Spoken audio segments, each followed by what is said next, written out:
Hey, what's up guys? Nerdfighter here from Blank's Universe, and today we're going to be doing an unboxing of the Antec One.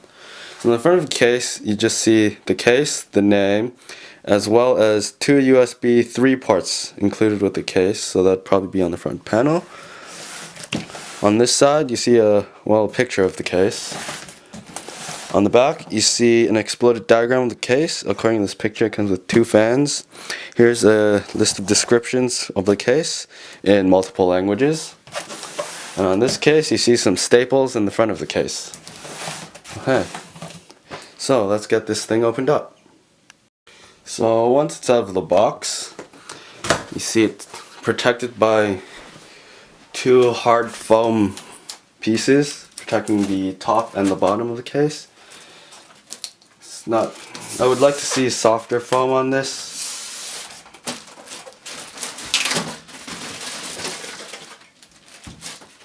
As you can see, it's already broken during shipping, or when I took it off, either one, I don't know.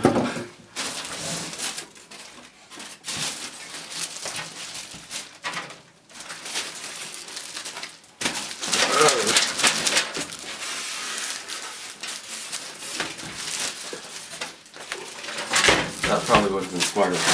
Okay.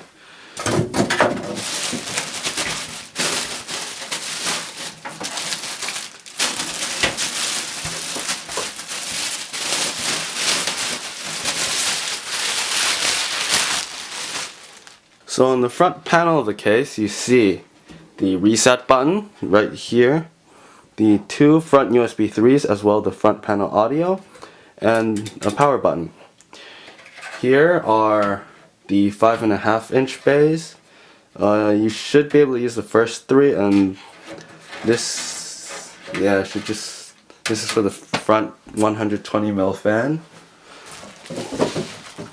So on the side of the case, you can see space to put an additional 120mm fan on the side, and the side of the case is sort of sticking out with the front angled, so it's sort of looks like an aerodynamic shape. On the back of the case, you find a 120mm rear exhaust fan, which also supports an 80mm and a 92mm, I believe. I don't even think that's a fan size, but smaller than 120. It also comes with an included I/O shield, which you probably have to punch out, as well as 7 rear expansion slots. Also 2 grommets located at the bottom for water cooling, as well as a bottom mounted power supply. On the right of this case, you see a bulged out side panel, and on the top you see another 120mm exhaust fan.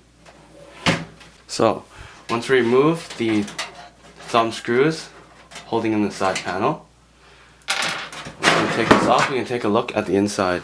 Here you see their toolless 5.25-inch bays. Put the CD or DVD drive or Blu-ray in here. Push that to release it. It should lock after you slide it in. Here you see the hard drive cage.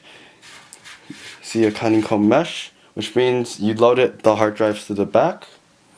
On the bottom you see a 120mm or 140mm fan slot, so you can add an extra fan down here. On the back here you see a filtered power supply thing, so you pull the filter out the back, wash it, and stick it back in. Here you see the 7 expansion slots, as well as the rear I/O shield like right here. There's a very large CPU cutout in the motherboard tray, so you shouldn't have any difficulties regardless of which motherboard or CPU cooler you have. You see some standoffs pre-installed into the motherboard, as well as cable cutouts in the motherboard tray, allowing you to write your cable. Just run them from your power supply and they should come out wherever you want them to, more or less. I'd like to see some rubber grommets on these, but it's a $40 case.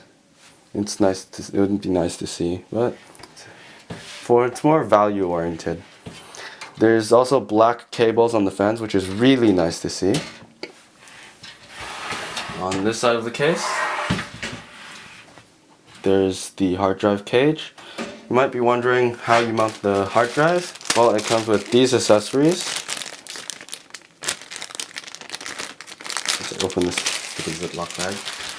So in this bag, you find the hard drive mounting rails, as well as, okay, come on, they give you 2 zip ties. I have more cables than that. Well, they're long black zip ties, but it doesn't cost that much. You can include more than 2.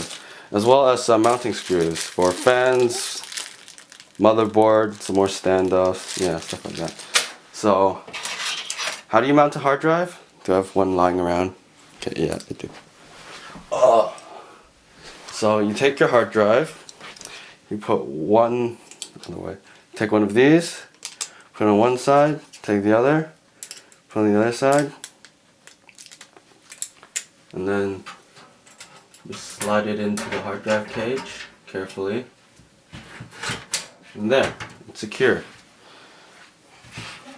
See, there's not enough space. There's not a lot of space between the back of the motherboard tray and the edge of the case. But then, if you've noticed on the side panel, it's there's an indent here, so you could probably put some more cables in there. So that's nice.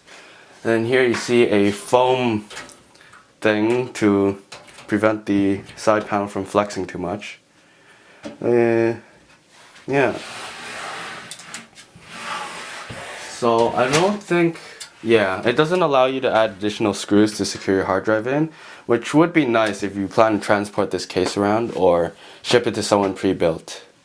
So yeah, it also comes with this USB 3 to USB 2 adapter, just in case your motherboard doesn't support USB 3, as well as a very small booklet about the case.